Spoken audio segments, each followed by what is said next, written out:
Jayam Vishnupad Paramahansa Parivrajacharya Stotara Srimad, His Divine Grace A.C. Bhaktivedanta Swami Srila Prabhupada Ki. Jayam Vishnupad Paramahansa Parivrajacharya Stotara Srimad, His Divine Grace Bhaktisiddhanta Saraswati Goswami Maharaj Srila Prabhupada Ki. Ananta Koti Vaishnava Vrinda Ki. Garantara Srimad Bhagavatam Ki. Nitai Gaura Premanandi. All glories to the assembled devotees. All glories to the assembled devotees. All glories to the assembled devotees. All glories to Shishi Guru and Shigoranga. Om Namo Bhagavate Vasudevaya.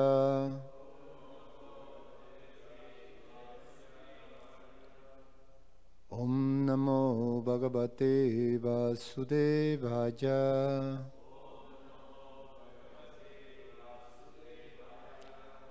Om Namo Bhagavate Vasudevaya.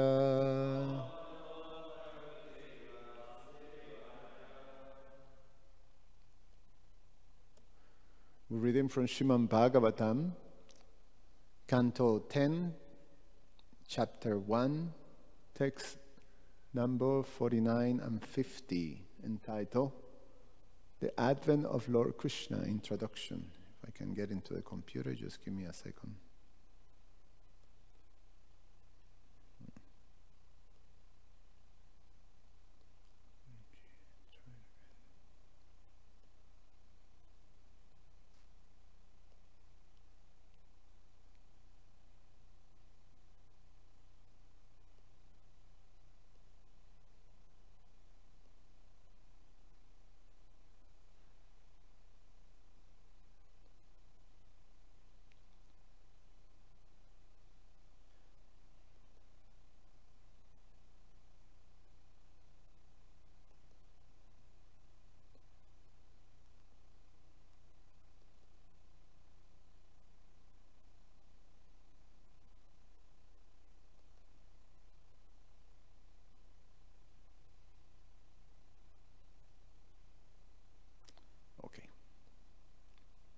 So we're reading in the Boris 49? 49, no? Pradaja mirtyave putram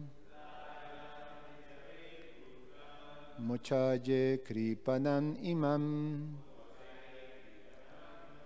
sutame jadi jajeram mrityurvana mrijeta chet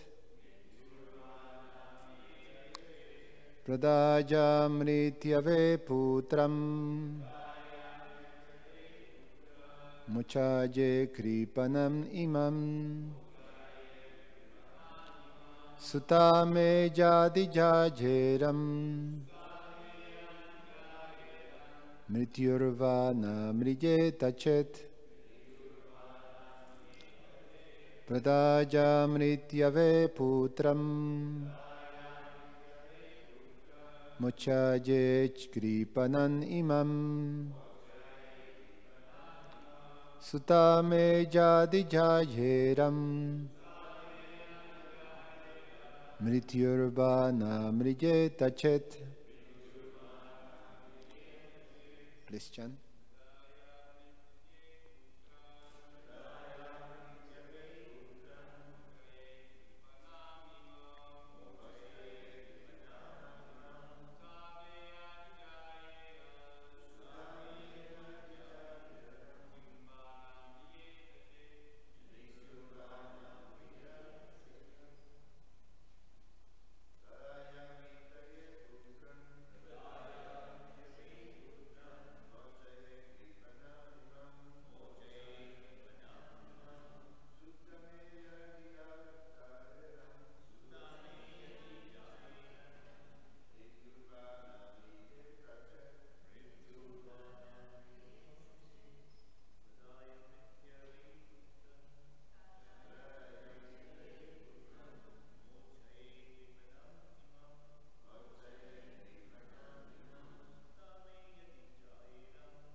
Varadaya, promising to deliver Mrityave unto Kansa, who is death personified for Devaki.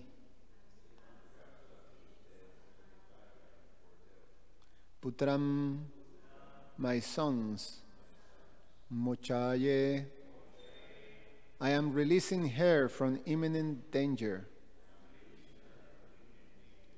Kripanam, innocent.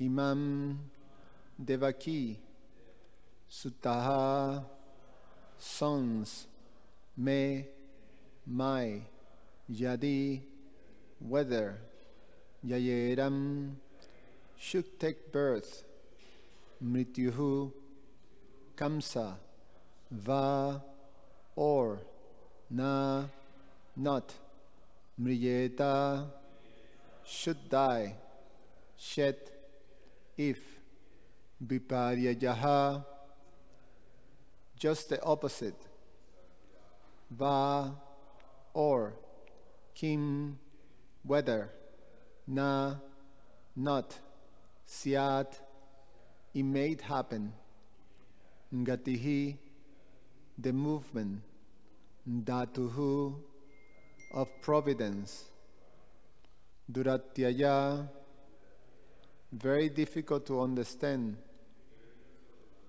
upatishtaha, that which is presently obtained, nivarteta, may stop, nivritaha, Devaki's death being stopped, puna apatet, in the future it may happen again. But what can I do? Translation and purport by His Divine Grace A.C. Bhaktivedanta Swami Srila Prabhupada Ki Jai. Vasudeva consider, by delivering all my sons to Kansa, who is death personified, I should save the life of Devaki. Perhaps Kamsa will die before my sons take birth, or, since he is already destined to die at the hands of my son, one of my sons may kill him. For the time being, let me promise to hand over my sons so that Kansa will give up this immediate threat. And if in due course of time Kansa dies, I should have nothing to fear. Purport. Vasudeva wanted to save the life of Devaki by promising to deliver his sons to Kansa. In the future, he thought, Kansa may die, or I may not beget any sons. Even if a son is born and I deliver him to Kansa, Kansa may die at his hands. For by providence anything could happen. It is very difficult to understand how things are managed by providence. Thus, Vasudeva decided that he will promise to deliver his sons to the hands of Kansa in order to save Devaki from the imminent danger of death. Om Jnana Timirandasya Jananjana Shalakaya Chakshur Ummilitam Yena Tasmai Sri Guruve Namaha. Namo Om Vishnupadaya Krishna Prasaya Bhutale Srimate Ramapada Swami Iti Namine. Namo Om Vishnupadaya Krishna Prasaya Bhutale Srimate Bhaktivedanta Swami Iti Namine. Namaste Saraswate Deve Gauravani Pracharine Nirveshesha Shunyavadi Pashatyade Shatarine. Vanchakalpa Tarubhyasha Kripa Sindhuvya Evacha Patitanam Pavanevyo Vaishnavevyo Namo Namaha. So, the amazing character of Vasudeva is in full display in this very difficult circumstance, which is narrated here by Srila Sukadeva Goswami.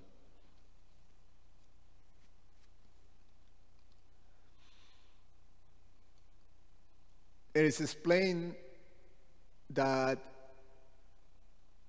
when Vasudeva took birth, there were signs in the sky. Actually, the demigods were celebrating the appearance of Vasudeva. So it was absolutely a very special personality to be recognized in such a way that there were showers of flowers being dropped, and then drums and all the instruments, celestial instruments, were played during the time of the birth of Vasudeva. That's why he received the name Anankadundubi, that his birth was celebrated by all these musical instruments, especially this drum called the dundubi. So, so a very highly expert, qualified personality that is showing basically how to expertly deal with an out of control, or basically a demon. A demon that is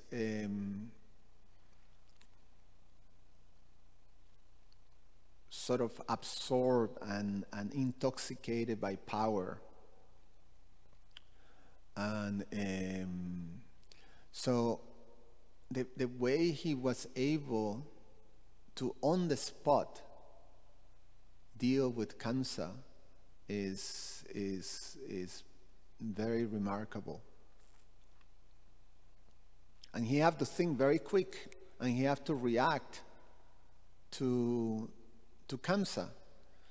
Because one of the things of demons, especially those who are intoxicated by power, is that they're very unpredictable in one sense.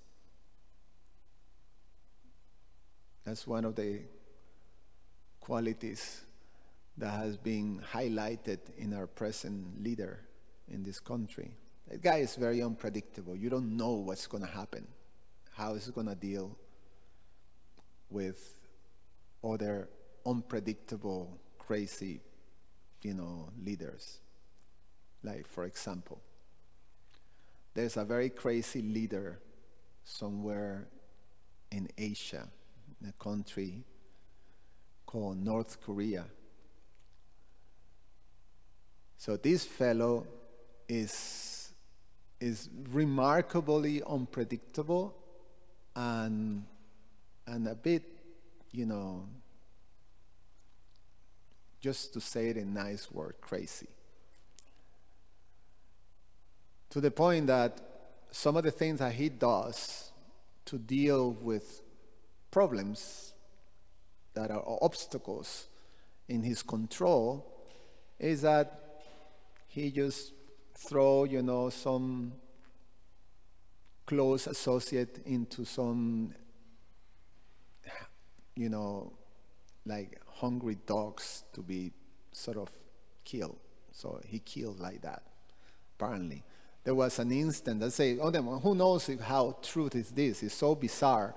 But the guy is, when he communicates, a bit, you get a little bit like, wow, this guy is nuts.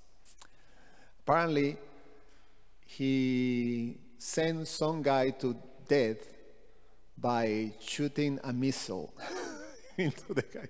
It's not, like just shooting with a gun or something like that. But he shot a missile into this fellow to destroy him. So that type of person. So now we have this crazy leader that have this very unpredictable way of doing things. In one sense, it's unpredictable. It's predictable, but it's unpredictable. Bear with me. The predictable thing is that the guy is crazy, and you can trust anything. The unpredictable thing is that you don't know how he's going to react. Like, common sense doesn't necessarily applies. For example, because demons, it was explained earlier in this canto, when Mother Earth was saying that there's all these demons in disguise of kings, of leaders, that basically what they're doing is accumulating military power meant for destroying themselves and creating this terrible burden on Mother Earth. So this fellow, he realized, we're small, but we have to have military power in order to assert ourselves. So basically, most of that country is involved in the military. They're like they have a huge army. And then he understands that in order to have some capacity of standing, against other world powers, is that they have to have a nuclear weapon. So he developed a nuclear weapon. Now you have a nuclear weapon with a crazy, unpredictable fellow, then that's very dangerous. Now common sense tells us, and that's with all these crazy leaders, these demoniac leaders, that you have a weapon that can wipe out basically whole, civilization, countries. You can wipe out things. You can basically eliminate a city just by one explosion. And the thing is that they have these technologies now that they developing technologies in which basically you both destroy each other. Okay, you destroy me, I destroy you. And that's the whole thing. So common sense is, well, there may be some other ways to actually dealing with our difference and our problems. Negotiation. But, to actually have these weapons of mass destruction that basically will eliminate my country and my people, it defies all common sense. So that's the unpredictability of the demons, that common sense don't apply. Now we have our present leader, who's also defined for his unpredictability, right? The fact that the fellow seems to boast, feel proud about, they don't know what I'm going to do, so that gives me an edge.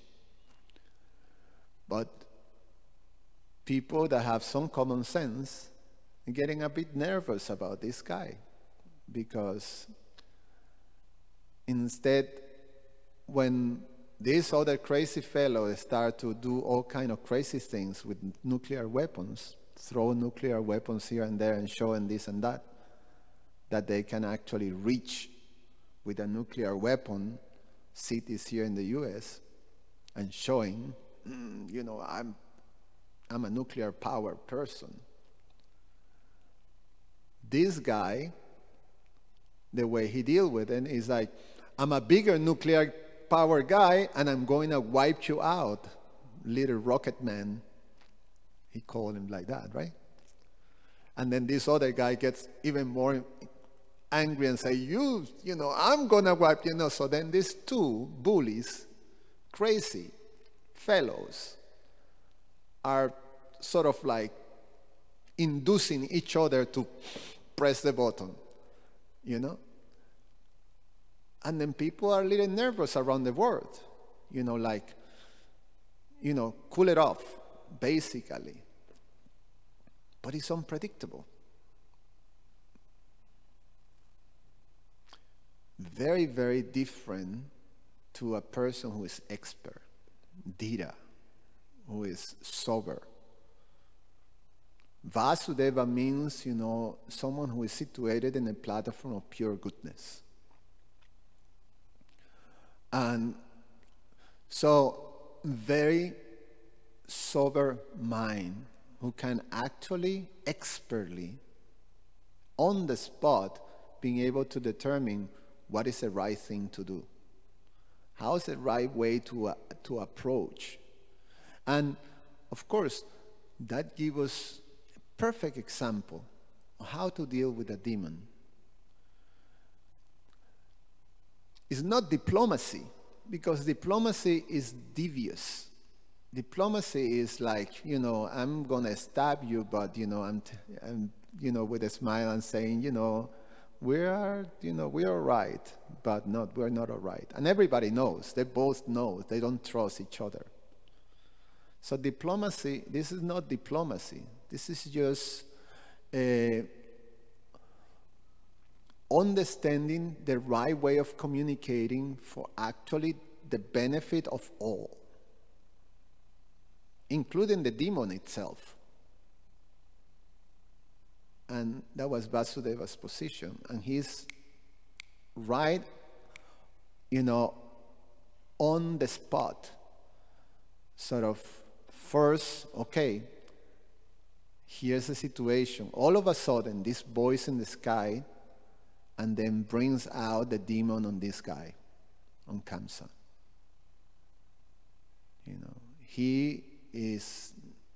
No one is going to threaten him.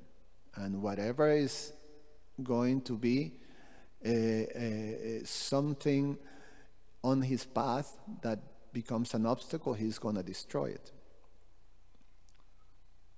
It doesn't matter who he is, even if he's his own sister, it doesn't matter the circumstances. He's what's going to kill Devaki.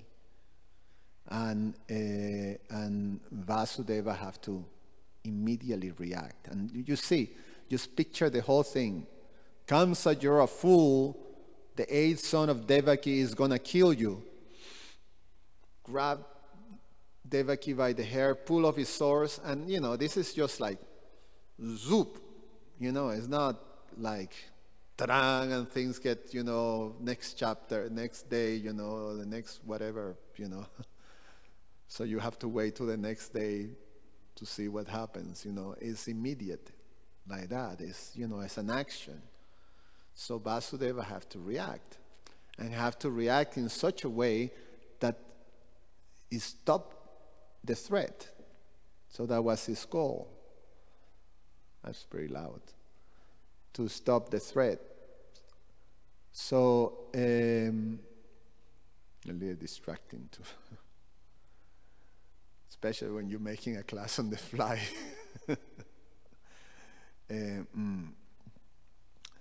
So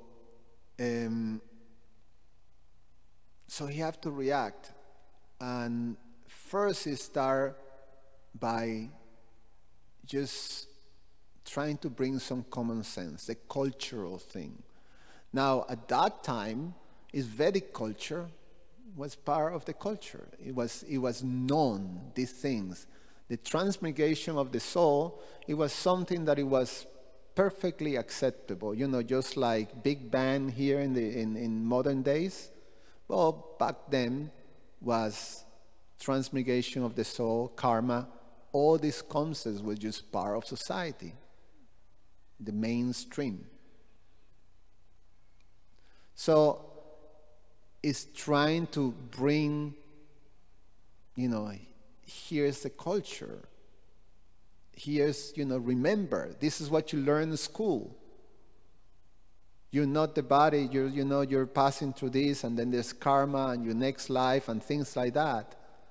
So what are you doing? You're a great, you took birth in this great dynasty. You're a great person. You're a king. You're a powerful warrior. People respect you.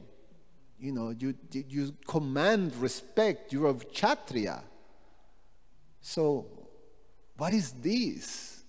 This is an innocent girl. It's your sister, and she's in the, in the day that she's being married. This is a terrible mistake. You're going to have this terrible reaction. But Kamsa, the unpredictable demon, unpredictable, predictable. I don't really care. I'm not scared about sinful reactions. I'm beyond that. They have a sense, it's something of the demons. They think on the immediate moment, not future. Future, I can control my future in one sense. This is what the demons, things describe in the Bhagavad Gita. Ishwaraham hambogi. Ishwara, I'm controller. I am the controller. I am the enjoyer. So the mentality of control is that I have control over my life. I can dictate. We hear this, and it's a way our education is, especially in this part of the world. You have control over your future. You have control. You can determine your future. So therefore, you have to become trained on how to dictate your future by your actions. So the demons have this overinflated sense of control, of self. I'm God, basically. So Kamsa was not touched by that. So Vasudeva have to react, okay, on the fly. And you see, these guys with the sword in hand, the girl by the hair, Devaki by the hair, and ready to chop her head. And there's Vasudeva trying to bring sense to this guy. So he succeeded in one sense, with the things that he was saying. So Kamsa is, this is the narration. He's receiving this information and he's processing and he's rejecting. And then Vasudeva says something else and something else. Finally, he comes to this conclusion. He realized this demon is not going to change. There's the common sense, culture, knowledge, addressing, just the common transcendental knowledge is not going to change the situation. So he has to do something else. And what he does is very clever, because one thing is that Vasudeva have full faith on the principles of that control the universe. And one thing that control the universe is predestined things, destiny. Karma is there. And there are things that are destined, that are dictated already, written. So when a prediction is given that comes from a higher realm, then he knows it's going to happen. He knows it's going to happen. So he has that faith and that understanding. So he knows that this prediction is going to happen. He's buying time. He's basically sort of, for the time being, it is important that Devaki is safe. And that's the main thing. And he was able to achieve that by promising Kamsa that he would deliver each one of his sons to him for Kamsa to do whatever he wants to do. And his conclusion is that, so many things can happen in the future. He doesn't know. He knows that there's a prediction, but other things may happen too. But for now, Devaki should be safe. Then he will deal with the problem of the children, how to save the children. But he knows that that prediction is going to happen. To have that faith. So all throughout, Vasudeva is perfectly composed perfectly sober, even to the point of very pleasantly and kind, and even with a, smile, addressing cancer, which tells you the type of control and qualification that Vasudeva have in the circumstance. Very stressful circumstance, and he's perfectly composed and be able to think so clearly and so to the point and be able to achieve the desired result. So, a remarkable personality. I stop here. Any comments or questions?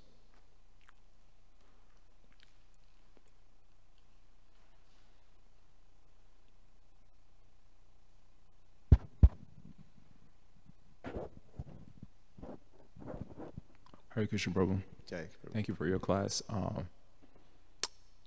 One thing that came to mind recently when I was reading these series of verses is that one reason it's good that the devotees are not in fears, because we see so many pastimes where even if Devaki got killed, she could be revived. Lord Parashuram killed his family and resurrected them. Kaliya the snake killed the cowherd boys with his poisonous vapor by contaminating Jamuna, and Lord Krishna resurrected them. And recently, just a couple of days ago, it was Easter, the resurrection of Jesus. So that's one point I was meditating on, is that sometimes we're crucified by persons, places, things, and circumstances, or sometimes we're even crucified by our own bad character and uncontrolled senses. Manashishtani, Indriyani, Prakriti, Stani, Karshati. But it doesn't matter. We see in the scriptures that it doesn't matter whether we're crucified by the enemies on the outside or the enemies on the outside. The main point is that that devotee association and their love, their devotion, their character are always trying to resurrect our life. That's why Lord Chaitanya told Ramananda Roy, Shreya Made Kona Shreya Jivaro Hoy Sar Krishna Bhatta Sangha Vina Shreya Nahi Ar. He asked Ramananda Roy, what is the most auspicious thing in this world? Ramananda Roy said, the most auspicious thing in this world is Krishna Bhatta Sangha Vina, devotee association, because they're always attempting to revive and resurrect the enthusiasm and love of others. And on that note, I'd just kind of like to appreciate a devotee who sometimes thinks that they're not resurrecting the life of others, just like one devotee who's always thanking others for resurrecting their love and life and devotion. And Bhagavatam is Ruchi Matadi. I remember she was just recently thanking to me Leela Mantri, because she never had a taste for Bhagavatam. And Leela Mantri brought her to the Bhagavatam class on 9, and she said she really likes to give Bhagavatam class. And just recently, Rakta Prabhu was also resurrecting the love and enthusiasm of Ruchi. He gave an inspirational speech when she was feeling down.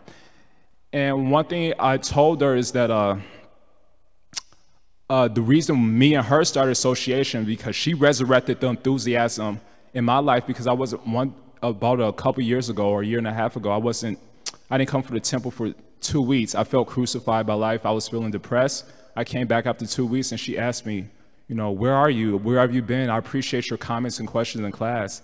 And that's when we started the association. So if I had to ask a question, my question would be is that in the material world, people usually attempt to resurrect their life and enthusiasm by putting others down, by spreading rumors. And what are some steps we could do to develop the faith that what Jesus says, blessed are the merciful, for they shall obtain mercy, is basically karma. You sow what you sow, you reap. So how do we develop this faith that by always trying to uplift others, by uplifting ourselves and et cetera? Anyway, my question is pretty clear. So maybe you could expand on some of that point a little bit. It's a little different than, it's a good point, sort of connected to the possibility that Devaki was killed by cancer and they could have been resurrected by some sort of arrangement. So you connected these two things.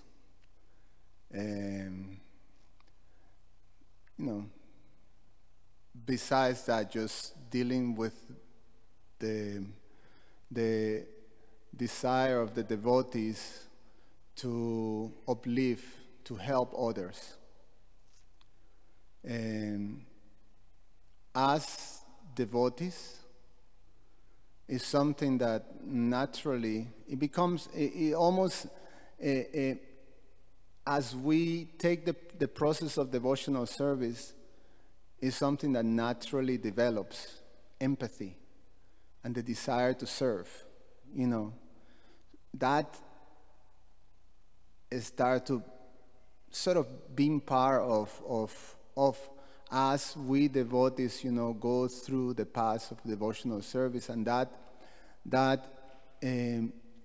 desire to serve others grows as we grow in Krishna consciousness, because ultimately that is the call that Krishna, Lord Chaitanya, gave us.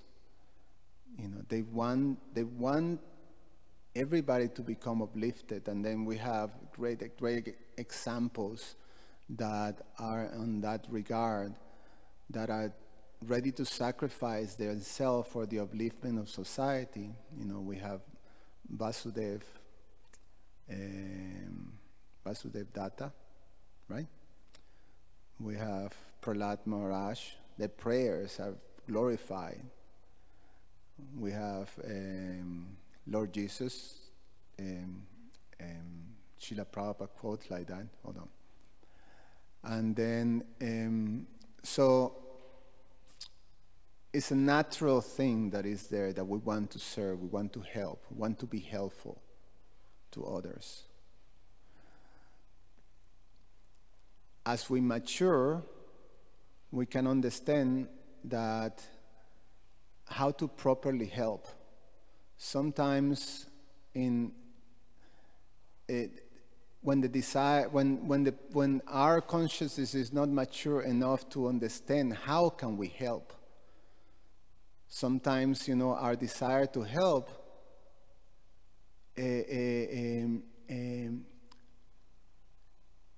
sort of have the result of you know, have the complete different result. It can happen. The intentions are good, but because of immaturity, then we may have a different result. Therefore, one of the recommendations, one of the guidelines that are given to us is that we don't, when we say we don't give the glories of the holy names to the faithless, you know. And sometimes devotees question that, well, what does that mean? Because we're doing that constantly. And if someone wouldn't have done that to me, because I didn't have faith before, and someone, you know, contacted me. So how is that really, what does that really mean? And what it means is that there's certain levels of the glories of the holy names that are not revealed to the faithless. You give, there's gradations, but that understanding comes with maturity. What exactly is the right thing to do for helping someone? And therefore, you know, we have to, there are certain things that we have to understand, that at least have a sense that there are certain areas that we're not equipped to actually extend ourselves. We have to direct to someone who is equipped. But the thing is that sometimes out of immaturity, we can find ourselves in situations that we may not have, you know, we may think, because we have a sincere desire, and that's very good. We have a sincere desire to actually stand and help people, uplift. But we have to be also objective. We have to be objective, because if we don't have the training, if we don't have the tools, if we don't have the qualifications for actually dealing with a specific problem, we can create not only a problem for the person we're trying to uplift, but we also to others around.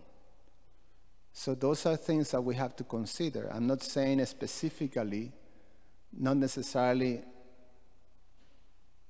talking about a specific case, but I'm saying as a principle in general. We have to be mindful, and sometimes meaning that I have to have an understanding of what is my capacity. What is my capacity, and what are things that I'm capable of? What are things that I'm not capable of? So I have to have a sort of an objective understanding of my situation, and not being ruled. Be careful not to be ruled by sentiment, but being very objective. Because just like the example of Vasudeva, I mean, it's way up there. But the principle is that we have to try to have us, being able to ascertain what is the right thing to do to achieve the purpose of uplifting or saving. So it's a very important thing, because if we make the wrong, if we provide something wrong that may appear, right, but it's not the right time for that, or the right application, then you can create some things, principles. So things to think, and I will say that. Any other comment or question? All right, one more.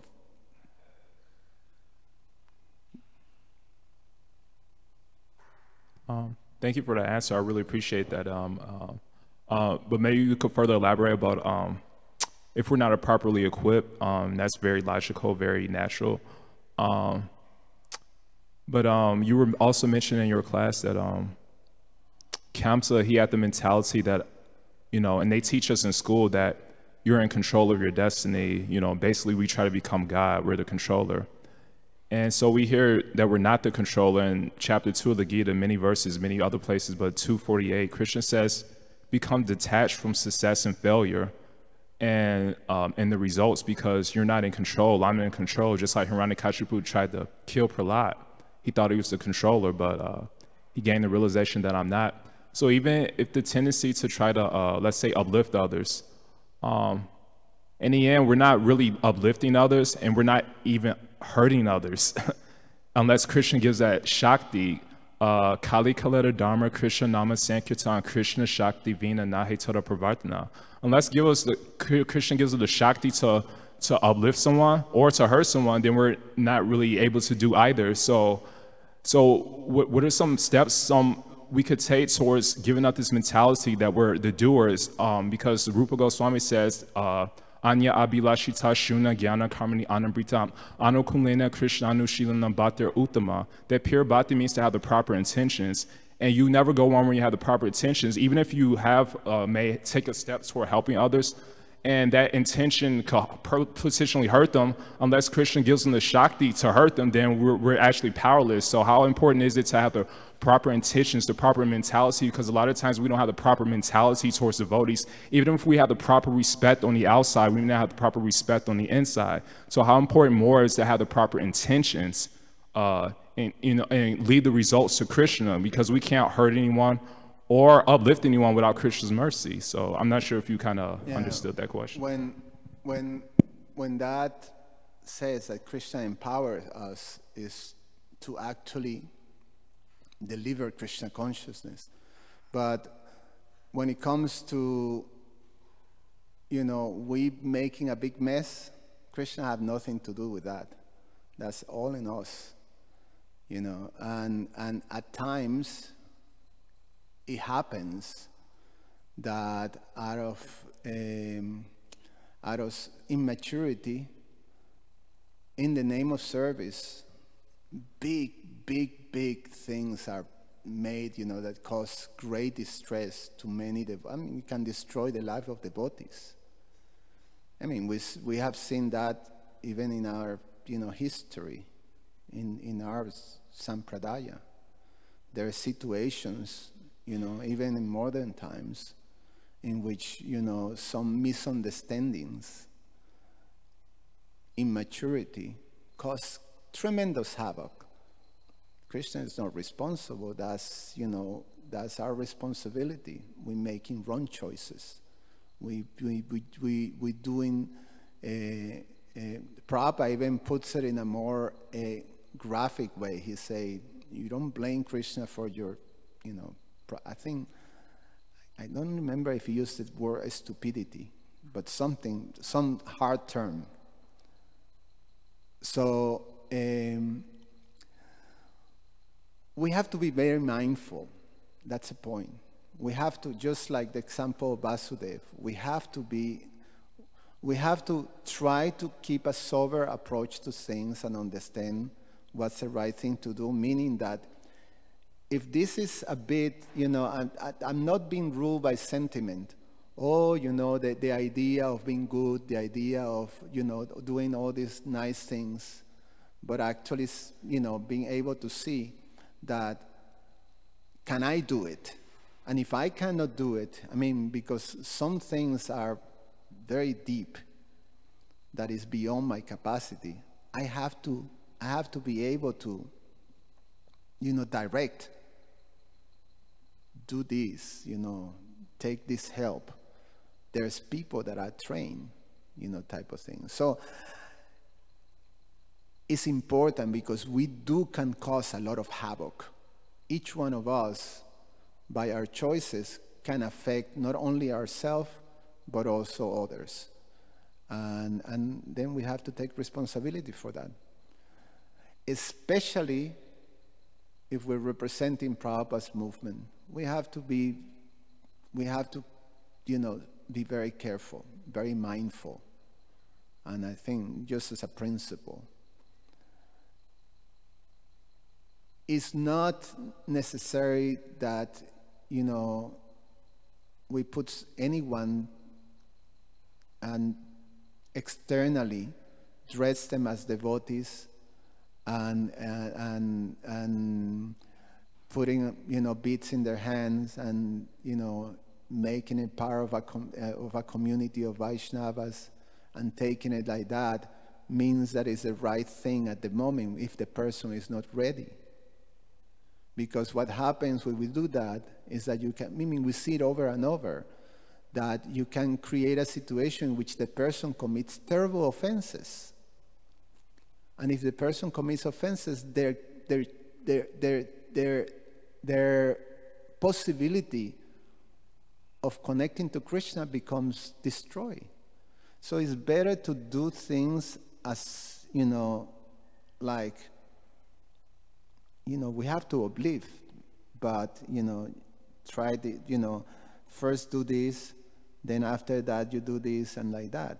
You do the right steps. But if I take someone who is in step number 2 and put it in step number 8, it can create a havoc for not only the person, but also others.